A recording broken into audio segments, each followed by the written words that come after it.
Hey guys! So I need to make sure y'all can hear me. Hello? Is anybody there? Let me know if you can hear me. Oh, 3 people. Can I get a what? You can hear me okay. Hey, can you hear me? Congratulations on your silver medal. I'm so proud of you. Can I get a thumbs up from anybody? Yep, okay. Hey. All right, here we are. Hi, everybody. Oh, this is fun. Everyone's jumping on. So, hey, girl. Okay, perfect. Karen, I will get you a lesson time as soon as possible for Friday. Okay, great. So, a couple of announcements. First, we're having the Jillian Crime Brain Clinic this weekend, and I'm so excited. And there is still a couple of spots. I think there's like 6 left. So if you're feeling like you want to come learn, it starts tomorrow, or it starts Friday evening, a little wine and cheese reception. And she just delves in. She just straight into the deep stuff. So yeah, I mean, what I'm attempting to explain it is, if you want to know more about how your horse functions when he's on the bit, and what is proper posture, and why it's healthy for the horse to carry himself properly, Jillian is your girl. I know some of you in the academy are familiar with her a little bit because she was one of our guest lecturers in the academy for the apprentice and trainer's level. And I just love her, and I'm so excited she's coming. And yeah, it's going to be an action-packed weekend. I think it's like 8:30 to 5:30. I have heard it goes longer than that because she just gets like really deep and into like all of the explanations. So we're so excited about that. And I can't wait. I'm just like, it's so fun. You know, it's a lot of times for clinics, I'm riding and we're organizing, and it's just like attempting to ride the 14 other horses that aren't in the clinic. It's like busy. And so I'm going to ride, we're all going to ride all the horses on Friday, and then give them the weekend off and learn so we can share it with all of you guys. So that's exciting. And the podcast coming out this weekend on Friday is called Tackling Big Fish, and it's my cancer announcement and handling that with grace. So yeah, and what else have I been doing? I mean, I'm definitely going to talk about cancer because that's what's going on in my life right now. And I mean, yeah, I mean, if I can promise you guys anything, here on Team Tate TV, it's going to be real talk about real things, about what everyone struggles with. And I know not everyone's dealing with cancer, but we all have our crosses to bear, and we all have our difficulties and challenges. And so mine right now happens to be breast cancer. And yeah, I've got some thoughts about that. Of course, I'm sure you can not believe that I've got something to say about that. Yeah, and I guess the other thing I've been busy doing is like making videos like crazy. So if you have any ideas for more videos, I know if Angela's on here, I did make Stretching Down at the Canter video already. I did it with Gideon. And then I also, because I just got like crazy about it, I also made one with Norma. So I think Montana's next, and to show how you can truly stretch the horse down even in something like a canter pirouette. So my mind is busy thinking about what kind of videos y'all need. And Kelly, this one's for you. I did the on the bit, not on the bit. So there you go. That one goes out to Kelly. Yeah, so we've been very busy. At least a couple times a week, I get like a wild hair that I need to I need to make more videos because I got cancer. And yeah, so now we're booked out with videos till about February. So I am prepared. And again, I hate to make this all about cancer, but that's what's happening in my life right now. So, yeah, to just give a little overhaul of what's going on, I have ILC, which is a different kind of cancer it's the second most common cancer for women. Usually it's in the ductal region for women. That's 80% of most breast cancers are ductal.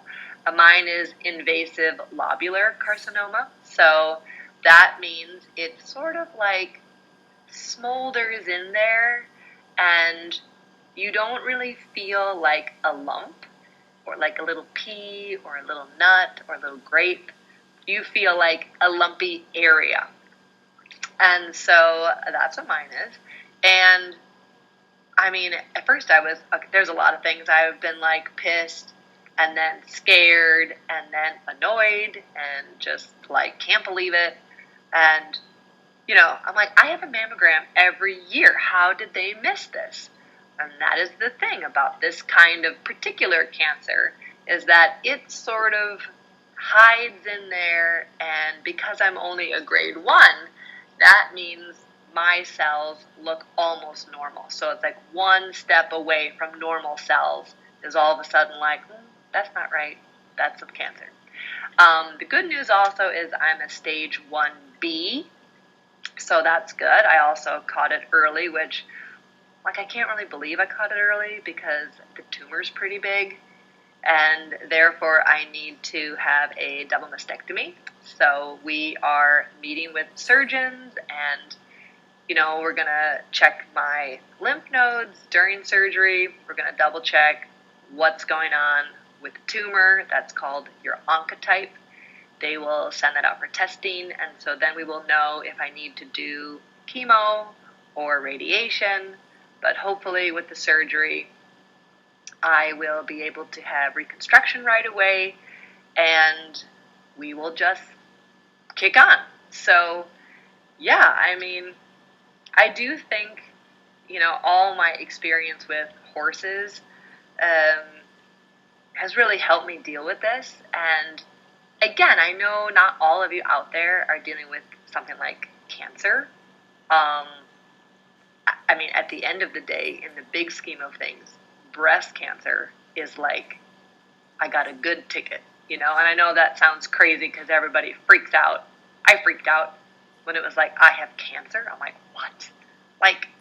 No, I don't, no. And then it's no, I do. And I'm what? I am healthy. I weigh the same as I did when I got my driver's license. I click all the no boxes when I go to the doctor. No high blood pressure. I am healthy, healthy, healthy, healthy. No, I don't have any of these things. And then it's oh, hold the show. You have cancer. I'm okay. But then you just go into this mode that I do think having horses and having things go wrong with horses has really helped me adapt to, okay, if I was a horse in my stable, how would I deal with this? And, I really feel we have to accept what's happening, right? If your horse has an injury in its leg, you need to accept that and stop working it on that leg. You make a plan, you get educated, educate yourself. I've been doing a lot of reading on things I never knew I would know about, but that's how this goes, and then you move quickly into action. So, I do think, again, all those years of being with horses has truly prepared me for this big challenge I'm facing now. And as difficult as those things seemed at the time, I know it's been preparation for bigger challenges to come up in my life. And I don't know if any of you guys know who David Goggins is. And if you don't know him, you should Google him and be ready, because he does swear a lot. But I love him and find a lot of inspiration in him. And, he always talks about, like, you've got to train your brain for the difficult moments in your life. And he does it through, like, physical training and pushing yourself past your self-beliefs, that, like, oh, I can't do that. I can't run that far. I can't do that many pull-ups or whatever. But David Goggins has been a really motivating factor in my life, like, actually the last, 5 years. I love listening to him about, like, conquering all odds to do things. And so, we have to train our brain for those moments that you get the call that you're going to get some bad news, whether that's someone you love has died, or you have cancer, or whatever. I got lucky at the horse show. I only got my foot stomped, but I easily could have been kicked in the face, and I could be getting reconstruction surgery on my face. So, I'm grateful for that. The only reconstruction I'm going to need is, for this over here. So, there's many women who are so excited about that and can't wait for reconstruction surgery. So, yeah, it's just fascinating that how I'm able to take all these lessons that we all have learned from horses, disappointments, fear, all kinds of things, and really apply them to when life really throws a struggle at you, and kind of from left field. So, yeah, I'm definitely scared. I've never had surgery in my life, so that's intimidating, and I would lie if I'm not scared about that. But it's like, that's the definition of courage, right? Like, you keep going, and even if you're scared, because what's the alternative? Like, not going? And I'll get into that a little bit later, because I've got some really funny ways to think about challenges in your life. So, yeah, again, it was funny. I met with my doctors the other day, and I'm filling out all of the paperwork, all the paperwork. And on the last page, it's like, oh, like, fill out your symptoms. And I'm like, I have cancer. I got breast cancer. I don't have any symptoms. I didn't even know I had this 3 weeks ago. I was just living my life, going just fine. And then, so, like, I don't have any symptoms. But then I got a little lower on the page, and there's, like, this emotional. And I'm like, well, I am definitely agitated. Yes, click the agitated box. I'm agitated. You know why? I don't got time for this. Ain't nobody got time for that. And I was nervous. I clicked that box too. And so my doctor and I did talk about that. But she's like, is this like a normal thing? And I'm like, no. I am happy all the time. I'm agitated about freaking cancer is what I'm agitated about. So that was kind of funny. And the doctors, definitely have taken a liking to me. So that's always good. So, yeah, that's powerful. I feel like I have a really great team. I met with the surgeon. He seems awesome. I met with my medical oncologist. She's amazing. I'm interviewing 2 plastic surgeons next week. So things are moving forward, and we're making a plan. But, just a couple of facts about breast cancer, because now not only am I going to be a loudmouth advocate about classical dressage and kindness to your horses and riding well, but now I'm also now a breast cancer person. So I wrote down a couple of facts I wanted to share with everybody, because I've got some things to say about that. So about 281,000 new cases of invasive breast cancer will be diagnosed in women a year.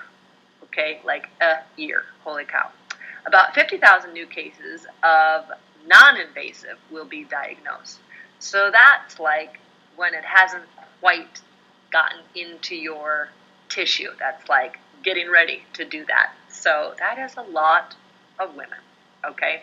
So that is actually 1 out of 8 women.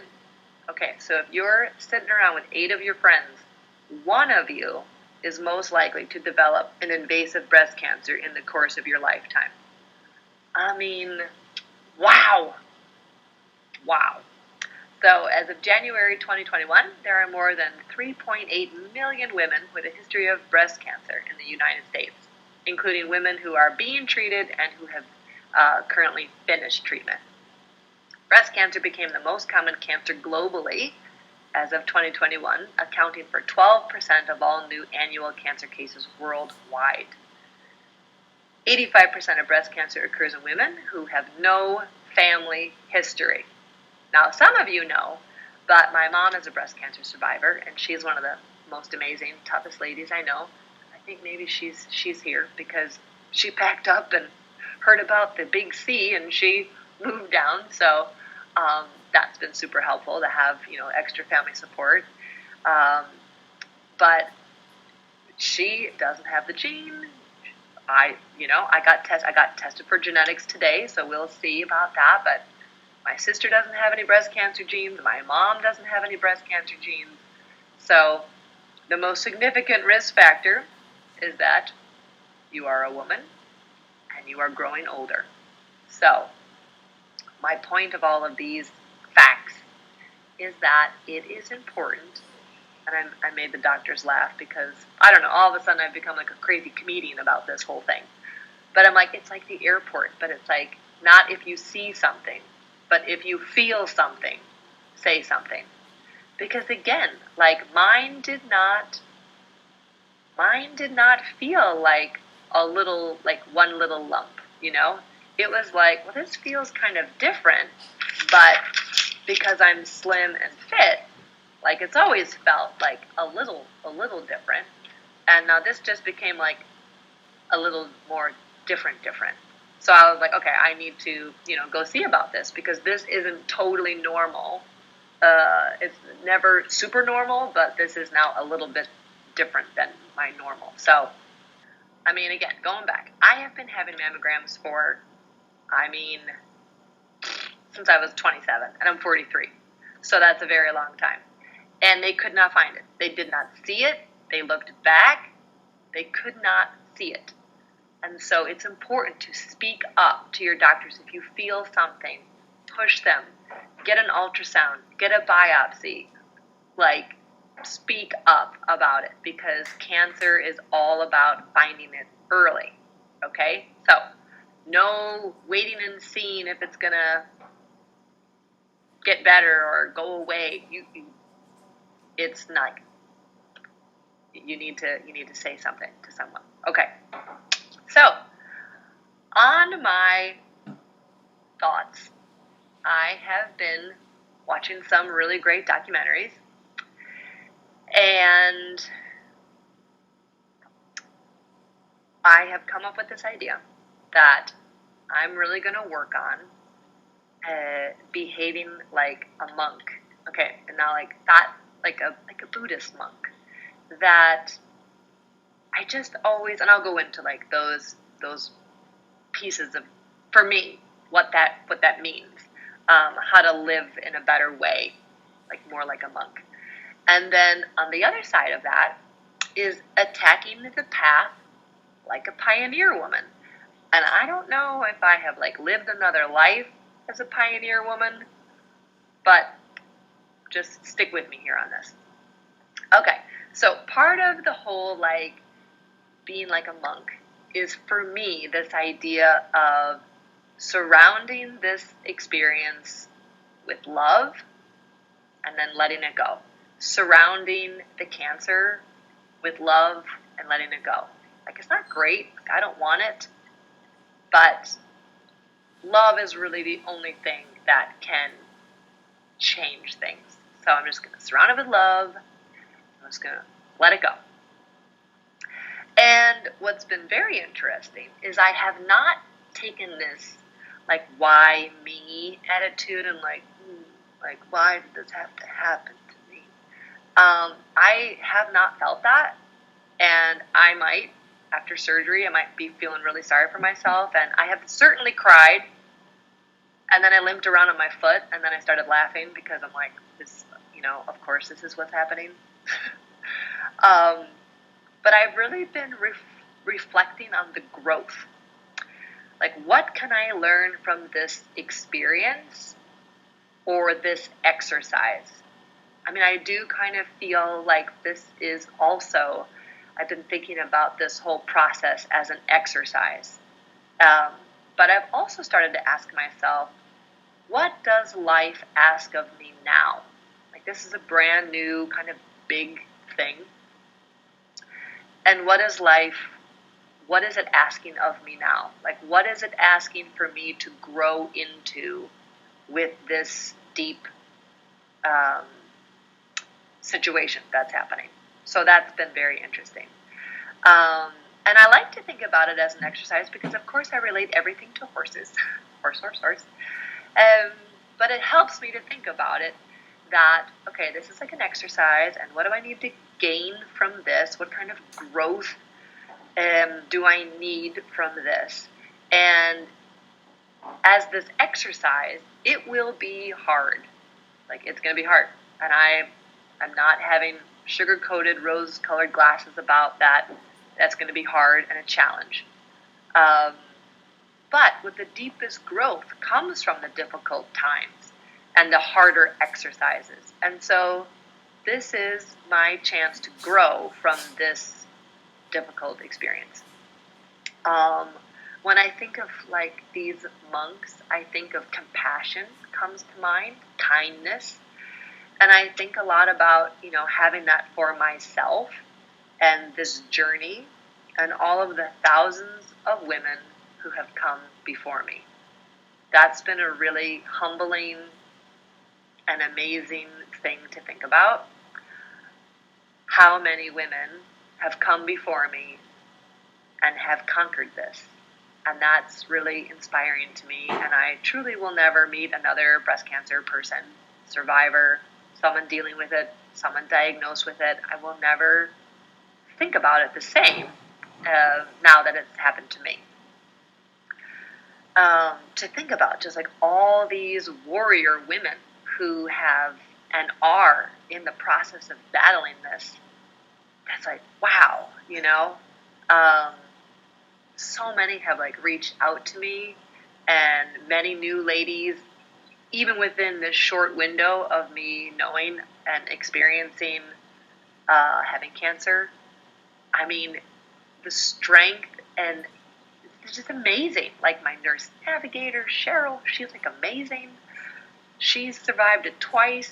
I met another lady today who's like in charge of the whole survivorship at the Cancer Institute. Like amazing people. And so strong and have all conquered it. And it's really moving and inspiring to be in their presence. And that's going to rub off on me. So watch out. Because after this, we're going to be really strong. Also, when I think about monks, I think about meditation. And I watched a really great documentary of, I think it was called From Stress to Happiness. And they were talking about what is meditating. And that is to get familiar with your mind and how it works and who you are in the silence of your mind. And, he started to talk about, like, it's mind training. And you would never go run a marathon without training for that. And so we must train our minds the same. And I know most of you know me, and I'm always like, train your brain. So I need to put my money where my mouth is and train my brain to be able to overcome and find the strength to get through it. So then again, I also said, like, attack the path like a pioneer woman, because I was thinking about, like, and I don't know if this is like a former life of mine or what, but I was like, I'm a Midwestern girl. It's pretty flat out there. That's why I love Greenville, South Carolina, because it's just beautiful. Lots of mountains. I did not grow up with mountains. So here we are. We're pioneer women. We're going out west. Like, California is the goal. And you're going through, South Dakota, and you're just trucking along, and it's pretty flat. And all of a sudden you see on the horizon, you're like, what the? Is that a mountain range? Like, what the? I mean, we gotta cross that? Like, how in the world are we going to overcome that giant obstacle with our wagons and horses and steer and oh my God, it's overwhelming. And, what are the choices? To just set the horses loose and sit in your wagon and cry and be like, why is this my path? I thought it would be easy. Said no pioneer woman ever. Said no cancer survivor ever either. So it's so much about you gotta get going. Pack the horses up, pack the wagon, frickin' get it, circle the wagons, make the plan, and get going. And hopefully there's only one big mountain to climb. But you won't know that till you're in it. And sitting down and not continuing and just giving up, I mean, that's not the option. The option is to just keep putting one foot in front of the other. And hopefully, there'll only be one mountain range. And if there's another mountain range on the other side of the first one, you will conquer that too. And you will just keep moving. And you just keep going. Because that is what we do. Which then brought me into something I was riding around thinking about the other day too. Of all my German friends would be like, weiterreiten. Like, keep going. Just keep riding. Like, when you are in the middle of that exercise, you just want to halt and get yourself back together and regroup and just take a second.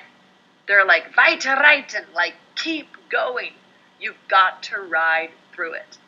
And all those moments in my life that have been building up to this, I just need to keep riding through it to the other side, ride it to the other side. And so, till the breakthrough happens. And so sometimes you're not sure when that is, but you just have to keep going. And I do feel like we just had our vet here. And it's such the same process, honestly, that I'm I feel like this is very much very similar to there's an injury, first thing you got to notice, something's NQR, not quite right. So something's not quite right, whether that's breast cancer, that's a suspensory, the horse's back is not great, something's NQR. Then you got to diagnose the issue. What is actually happening? Then you could cry. Definitely there's crying. There's all kinds of different kinds of crying. Hopefully it's not feeling sorry for yourself. But disappointment, fear, mourning the loss of what you thought something would look like. I know when Summer got injured, I cried because it was the dreams that would never happen for us together in the Grand Prix ring. I mean, she got to Grand Prix and I competed Grand Prix, but there was so much more we could have done together. So that was definitely sad and disappointing. But, then you make new dreams and it looks differently than you thought or wanted, but we don't always get what we want. So after you cry, then the next step is to get yourself together and make a plan. And then the next step is do the plan the best you can, lay everything on the table, do everything you can. If you're supposed to hand walk as often as possible, you do that. If you are supposed to do chemotherapy, you do that. If you need a double mastectomy, you accept that and you move forward. Because again, the last step is succeed and move on. It's interesting because I don't think, for me personally, I don't think it was a coincidence that some of my great friends were winning a silver medal, like a historic silver medal for America. Like, can we just talk about that for a second? Amazing. Go America. It was awesome. But on that same day, I was going in for my MRI. And that just changed the texture of my life a lot. Thinking, like, I will never compete, I think, again, without knowing that there are a lot of, I'm so grateful to be here right now competing and riding my horse, because there are a lot of other people at the doctor who might get bad news. And, like, the parking lots are full at the hospital. Like, it is amazingly humble how when things are going great in your life, just, like, embrace that and love that and relish in it and feel it for everything that it is. Because you could be doing something else, like getting an MRI or getting a CAT scan or, like, getting the phone call that your life will change. And I mean, it's just, we're so, like, when things are good, like, feel it and love it and live it fully. So, speaking of the team, two things that SFP always tells me, and I share with you guys because that's what I do. He would always say, you need to get comfortable, because I'm like, how are you so great? How do you just, like, pull this amazing performance out again and again and again? And he would always say, well, you need to get comfortable with the uncomfortable. And so I am working on that, because I am not great at that, not the not knowing. So been doing a lot of research, which helps me personally feel I have a voice in the decisions that we're going to do and what's happening. I have educated questions. So yeah, like, it's important to get comfortable with the uncomfortable. But also something he said to me, and I never thought I would be applying this to a cancer diagnosis, but Stefan was always talking about you have to live right now in the moment. You can't look back on what just happened, and you can't be worried about what might happen. You need to be right here and right now and focus on what you can control, which is this moment. And all I can say to all of you out there, live your life to the fullest, prepare the best you can, do your best, and leave the rest. So with that, I have my water, but it's in a cup that I made, so that's cool, with my sisters and my mom on a special mother-daughter weekend.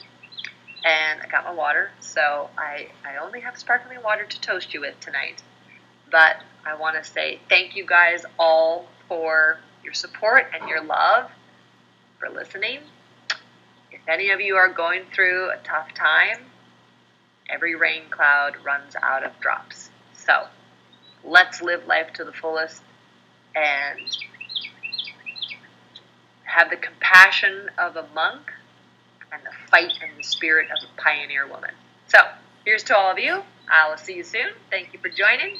Make it a great night, guys. Bye.